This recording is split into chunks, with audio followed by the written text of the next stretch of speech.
하겠습니다, 여러분. 오늘 설교 제대로 들으시면 굉장히 놀라운 축복이 있을 것입니다. 식당에 가면 뭐가 있죠? 밥. 서점에 가면 뭐가 있죠? 책이 있습니다. 책이 있습니까? 네. 극장에 가면 뭐가 있습니까? 영화가 있어요.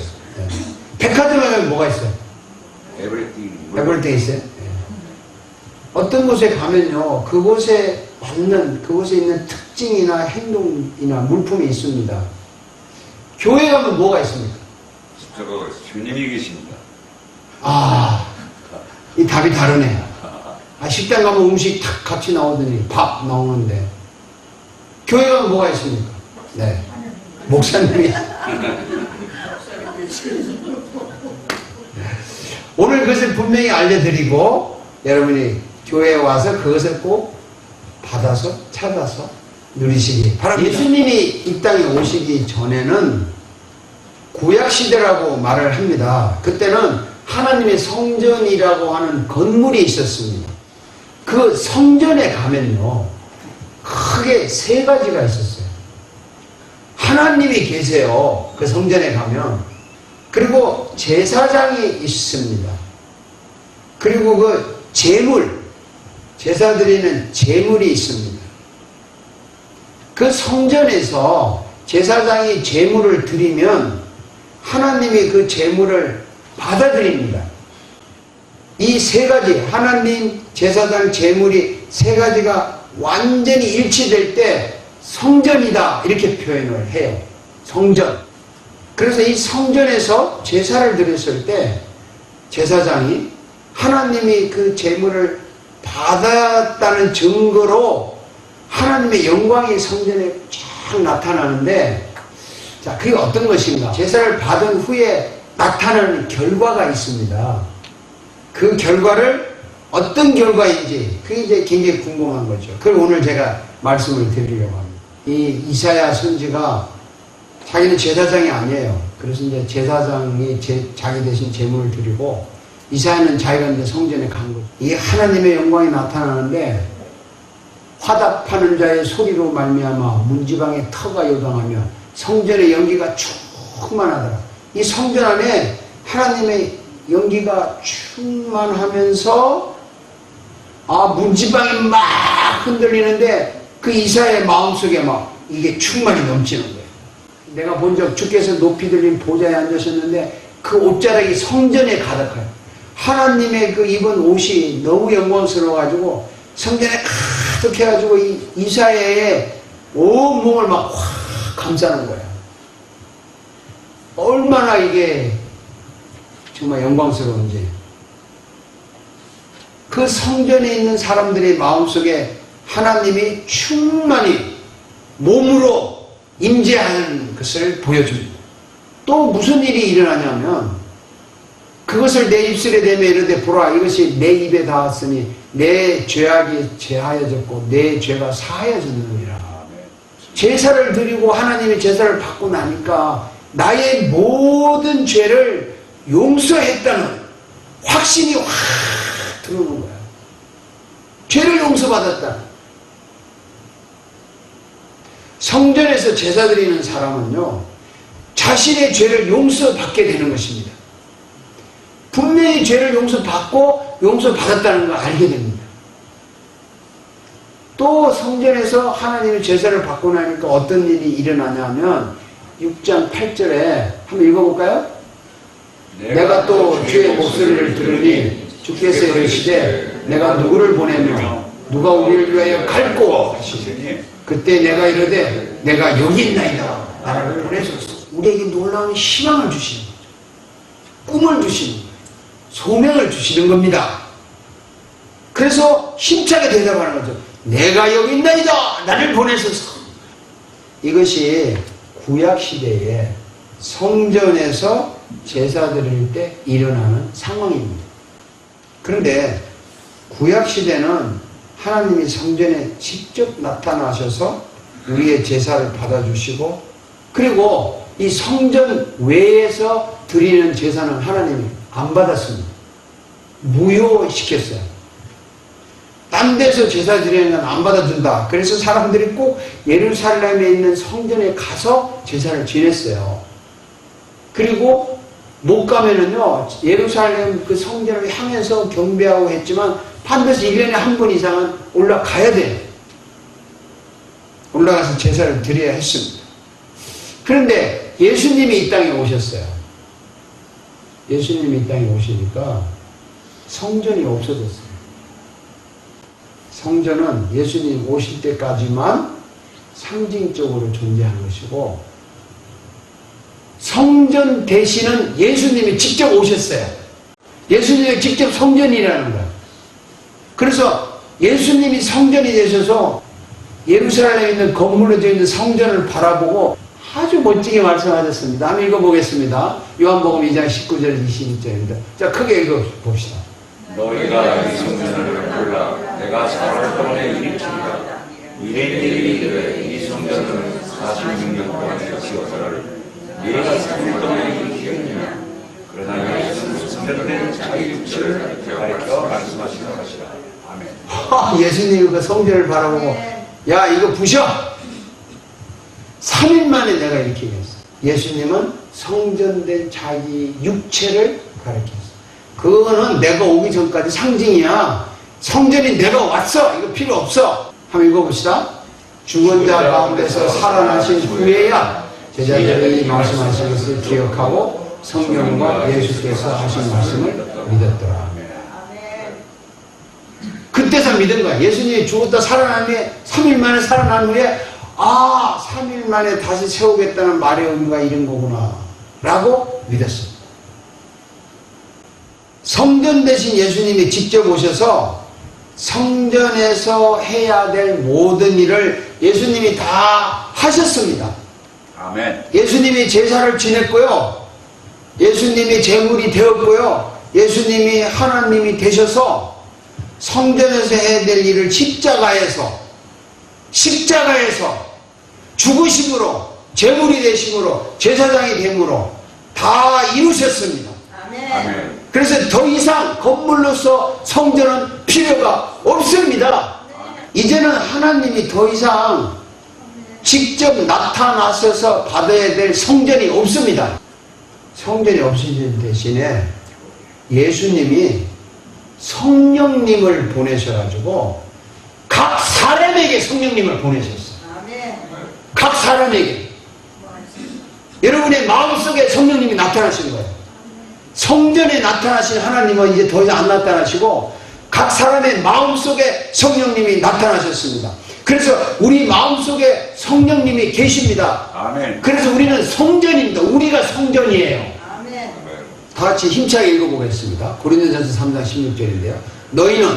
너희가 하나님의 성전인 것과 하나님의 성령이 너희 안에 계시는 것을 알지 못하느냐. 내 속에 성령님이 계시기 때문에 구약시대 그 성전이 아니라 내가 성전입니다. 그래서 이렇게 말합니다. 누구든지 하나님의 성전을 더럽히면 자기의 마음, 자기의 몸, 자기의 육체를 더럽히면 그 사람이 하나님이 그 사람을 멸하시리라. 그 사람을 죽이시리라. 하나님의 성전을 거룩하니 너희도 그러하니라. 우리 몸이 성전이에요. 아멘. 이 몸을 함부로 하시지 말라고. 이 몸을 아무데나 갖다 놓지 마시라고요. 이 몸에다가 아무거나 집어넣지 말라고. 너무 혹사하지 마세요. 돈 번다고 그냥 피곤하게 해서 망가뜨리지 마시라고. 그것도 굉장히 잘못이에요. 적당히 몸도 운동을 하고 쉬고 해야죠. 무슨 뜻인지 아시겠습니까? 이거 그 사람을 멸하시리라고 그랬다. 크게 읽어봅시다. 누구든지 너의 몸은 너희가 하나님께로부터 받은 바 너희 가운데 계신 성령의 전인지를 알지 못하느냐. 너희는 너희 자신의 것이 아니라 값으로 산 것이 되었으니 그런즉 너희 몸으로 하나님께 영광을 돌리라. 이게 무슨 말인지 뭐 아십니까? 너희 몸은 너희가 하나님께로부터 받은 바 너희 가운데 계신, 우리 가운데 계신 성령의 성전이란 말이죠. 그러니까 너희는 너희 자신의 것이 아니고 이미 예수 그리스도의 십자가에 지불하신 값으로 성전이 되었으니 산 것이 되었으니 이 몸으로 하나님께 영광을 돌려요. 우리가 하나님의 성전이고 우리가 하나님의 거룩한 성전입니다. 그래서 이 성전들이 모인 것을 교회라고 합니다. 그게 교회입니다. 그래서 교회를 하나님을 믿는 사람들의 모임이라 이렇게 말을 하지만 바로 그 성전들이 모여서 교회가 되었습니다. 여러분이 교회예요. 이제 모였으니까. 안 모이면 교회 아니에요. 모여야 교회입니다. 건물이 교회가 아닙니다. 모이는 장소일 뿐이에요. 이 건물은. 옛날에 하나님 직접 성전에서 나타나서 받으셨는데 지금은 이 성전들이 모인 교회에서 이제 하나님의 역사를 하시는데 이렇게 말씀하셨어요. 마태복음 18장 19절입니다. 진실로 다시 너희에게 이르노니 너희 중에 두 사람이 땅에서 합심하여 무엇을 구하면 하늘에 계신 내 아버지께서 그들을 위하여 이루게 하시니라. 여기 왜 두 사람이라 그랬어요? 두 사람의 합심이라는 말이 뭐냐면 성전들이 모였기 때문에 교회인 거예요. 그래서 합심해서 기도하면 하나님께서 응답한다는 겁니다. 교회에서 모여서 기도해야 응답이 일어난다는 거죠. 두세 사람이 내 이름으로 모인 곳에는 나도 그들 중에 있느니라. 두세 사람이 모여도 교회예요. 그들 중에 있는 거죠. 교회. 우리 굿타임스 교회라고 하는 것은 이 몸들이 이 장소에서 모여서 같이 예배를 하기 때문에 교회라고 하는 거예요. 자, 그러면 이제 원점으로 돌아갑니다. 교회 가면 뭐가 있습니까? 성전이 있습니다. 성전이 있다. 네. 여러분 성전들이 모였어요. 교회에 가면 성전들이 모인 데 가면 예배가 있습니다. 예배. 건물 성전은 제물을 죽이는 제사를 했잖아요. 옛날에 건물에서는. 이 몸 성전인 여러분들이 모인 교회는 사람을 살리는 제사를 드리는 겁니다. 살리는 제사. 이게 예배예요. 그래서 이렇게 말합니다. 바울은 로마서에서 다 같이 읽어봅시다. 이 12장 1절인데 그러므로 형제들아 내가 하나님의 모든 자비하심으로 너희를 권하노니 너희 몸을 하나님이 기뻐하시는 거룩한 산 제물로 드리라. 이는 너희가 드릴 영적 예배입니다. 그러니까 너희 몸을 드리는 거예요. 산 제물로. 이것이 예배라는 거예요. 살리는 예배가 뭐냐? 하나님과 사랑을 나누는 것이 예배입니다. 하나님과 사랑을 나누는 거예요. 그것이 예배고 살리는 예배입니다. 사랑을 나누는 게 어떻게 하는 거냐? 지금부터 잘 들으세요. 우리가 찬양을 하는 것이 하나님과 사랑을 나누는 행동입니다. 우리가 찬양하는 할 때 하나님께서 팔짱 딱 끼고 심각하게 이렇게 구경을 하실까요? 아니면 우리가 찬양할 때 하나님도 따라서 찬양할까요? 그게 하나님과 사랑을 나누는 거예요. 우리가 기도할 때 그때 하나님께서 기도 제대로 하나 못하나 이렇게 심판하실까요? 기도를 그래 알았어 하고 고개를 끄덕끄덕 하실까요? 끄덕끄덕 하실 거라고요. 그게 사랑을 나누는 행위입니다. 기도하는 것이. 자, 우리가 헌금할 때 하나님께서 딱, 야, 이거 얼마나 하나 하고 뚫어지게 쳐다보고 계실까요? 아니면, 아유, 나한테 헌금을 선물을 가져왔구나. 너무 기쁘다고 웃으실까요? 여러분, 그게 하나님과 사랑을 나누는 행동이에요. 헌금하는 것이. 우리 예배 시간에 제가 인사하라고 그랬잖아요. 서로 인사. 인사하는 것이 하나님과 사랑을 나누는 겁니다. 우리가 서로 인사할 때 하나님은 인사 안 하고 모른 척 할까요? 하나님도 인사를 할까요? 하나님도 하시고 인사하죠. 설교를 듣는 것도 하나님과 사랑을 나누는 겁니다. 설교 듣는 것도. 우리가 설교 들을 때 하나님은 설교 듣는 우리를 보고 좋아하실까요? 아니면 설교 시간에 딴생하고 잠자는 사람을 좋아하실까요? 예배라는 것은 찬양을 하고 기도를 하고 헌금을 하고 설교를 듣고 인사를 하고 이런 행동이 하나님과 사랑을 나누는 정말 아름다운 행동이에요. 이게 예배입니다. 지금 여러분은 제 설교를 듣고 있는 이것은 하나님과 사랑을 나누는 행동을 하고 있습니다. 얼마나 좋습니까? 그리고 이 표정들이 하나님 보시기에 얼마나 아름답냐고요. 그래서 이게 예배가 살리는 예배라는 거죠. 그러면 이렇게 사랑을 나누는 예배를 하면 무슨 결과가 나타나나 이겁니다. 여러분의 죄가 용서받았다는 기쁨이 넘칩니다. 아, 내가 한 주 동안 지은 죄, 나도 모르게 지은 죄, 오늘 다 용서받았구나. 또 구원받았다는 기쁨이 충만합니다. 아, 내가 구원을 받았구나. 정말 감사하다. 또 마음의 상처, 아픔이 치료받은 기쁨이 넘칩니다. 육체의 병을 고칠 수도 있고 병을 이기는 능력을 받아서 기쁨이 넘칩니다. 천국을 맛보고 영원한 소망을 맛볼 수도 있어요. 새로운 용기가 생기고요. 사명감이 불타고 감사가 넘치고 사랑이 흘러 넘칩니다. 이 예배를 하고 나면 이런 게 일어나는 거예요. 왜? 하나님과 사랑을 나눴으니까.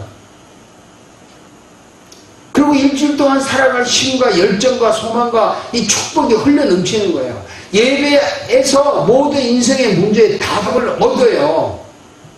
이렇게 충만한 것을 우리는 성령이 충만하다 이렇게 말하는 것입니다. 이것을 우리는 살리는 예배라고 합니다. 예배 시간에 마음껏 하나님과 사랑을 나누시기 바랍니다. 아멘. 이 사랑을 나누는 자가 사랑으로 승리합니다. 아멘. 기도하겠습니다.